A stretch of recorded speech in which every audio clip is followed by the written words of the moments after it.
Alright guys, welcome back to another video. In today's video, we're going to be making this cube change size. And I know we did this in the last video, but today we're actually going to be using a much different tactic. And in some cases, honestly, this tactic could be way better. So, first thing, we're actually going to be using tables. So, let me show you how to set this up. So, local, we can say this is a table or an array. So local numbers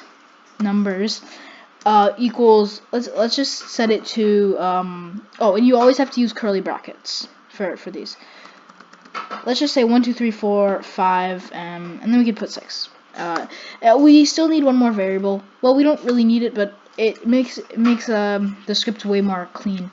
So we could say local cube. Let's say local cube equals script.parent script.parent and then after that we can just have a for loop for IV in pairs. And basically what this does, and a lot of people don't know what IV stands for, it's the index. So the index inside a table is just the place. So this 1 is the first position, and 2 is at the second position. And the value is just its value. So the 2 is its value. So say we had true here, the value would be true, but its index would still be 2. Because that's its position. So for IV in pairs, and then we can just say the name of our table. So for nums, inside the parentheses, has to be inside the parentheses. And then we can just say do, because that needs to be at the end of all for loops. Don't know why, it just has to. So for IV in pairs, nums do. Now here's the thing. To actually change the size of the cube, we have to say cube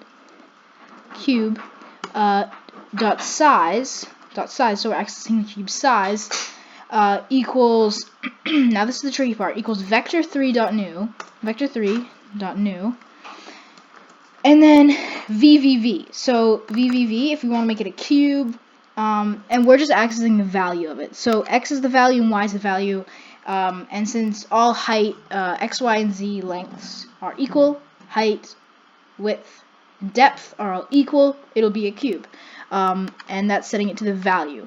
So it doesn't matter. This could be, the first number could be 7. It would set it to 7, then 2, then 3 by 3, and so on. So let's see if this works, and yeah, so let's run it. And oh shoot, I forgot something. Okay, we have to have a wait 1 second, or else it'll just skip to the very last one, and it'll happen like within a millisecond. You won't be able to see it, so don't do that. Yeah, you can see it slowly growing. There we go. Okay, awesome guys. Thank you so much for watching. I really appreciate it.